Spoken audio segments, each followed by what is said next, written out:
మురుమురాలు ఉప్మా. మురుమురాలు ఉప్మాకి ముందుగా ఈ గ్లాస్తో ఒక 8 గ్లాసులు మురుమురాలు తీసుకుని క్లీన్ చేసుకోవాలి వాటర్ పోసుకుని. ఇది ఒక బ్రేక్ఫాస్ట్కి బాగుంటుంది, ఒక 4-5 సరిపోతుంది. మురుమురాలు ఉప్మాకి పోపు వేసుకోవాలి. పోపుకి ఒక 2 స్పూన్లు నూనె, పోపుకి 1 స్పూన్ శనగపప్పు, 1 స్పూన్ మినపప్పు,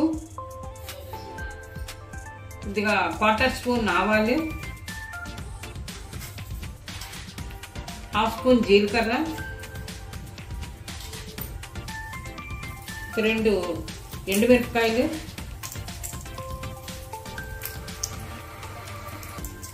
పోపు వేసుకోవాలి. పోపు వేగుతోంది, కొద్దిగా లో ఫ్లేమ్లో పెట్టుకుని మనం వేయించుకోవాలి. అంతా ఈవెన్గా వేగుతుంది కదా, ఇలా లో ఫ్లేమ్లో అయితేనే.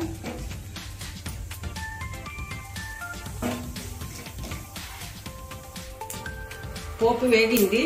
ఇప్పుడు కొద్దిగా కరివేపాకు,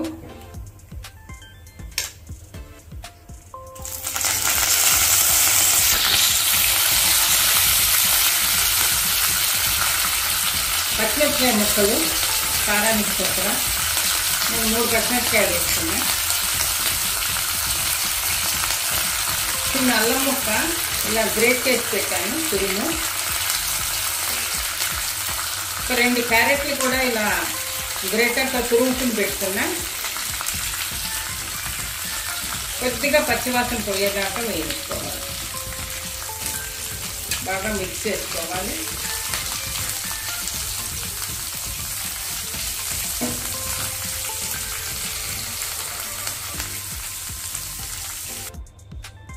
చిటికెడు పసుపు,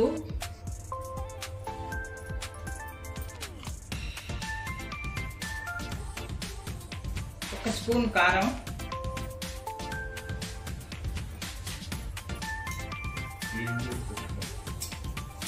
ఇప్పుడు ఈ విధంగా ఇలా క్లీన్ చేసి పెట్టుకున్న మురుమురాలు కూడా ఇందులో వేసేసుకోవాలి. బాగా కడిగి పెట్టాను, నీళ్ళన్నీ ఓడిపోయాయి. ఇలా చిల్లులు బుట్టలో వేసుకుంటే నీళ్ళన్నీ తొందరగా ఓడిపోతాయి.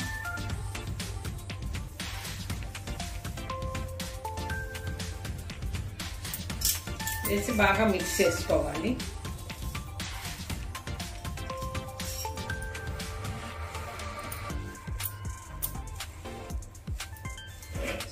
స్టవ్ మాత్రం మనం లో ఫ్లేమ్లో పెట్టుకుని చేసుకోవాలి.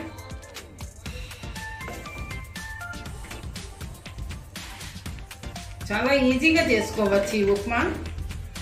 ఇంత 10 నిమిషాల్లో అయిపోతుంది మనకి. 10 మినిట్స్లో తొందరగా బ్రేక్ఫాస్ట్ అయిపోవాలి అంటే ఇలాంటివి చేసుకుంటే తొందరగా అయిపోతుంది. పిల్లలు కూడా ఇష్టపడతారు బాగాను, వెరైటీగాను. తగినంత ఉప్పు,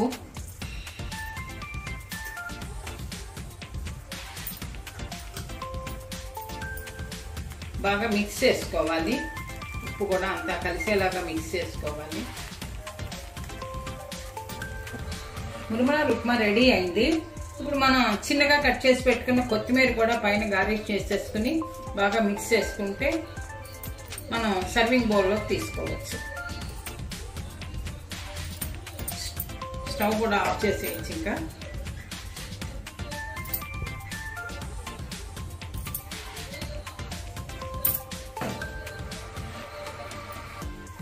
అంతా గ్రీన్గా వైట్గా కనిపిస్తూ కలర్ఫుల్గా కనిపిస్తుంది ఉప్మా. చిన్నపిల్లల దగ్గర నుంచి ఇష్టంగా కూడా తింటారు ఇలా చేస్తే. సర్వింగ్ బౌల్లో తీసేస్తాం. మురుమురాలు ఉప్మా రెడీ అయింది. ఇది చాలా ఈజీగా చేసేసుకోవచ్చు, చాలా రుచిగా ఉంటుంది, టేస్ట్ చాలా బాగుంటుంది. మీరు కూడా ట్రై చేయండి. ఈ వీడియో కనుక నచ్చితే లైక్ చేయండి, షేర్ చేయండి, సబ్స్క్రైబ్ చేయండి. Thank you for watching.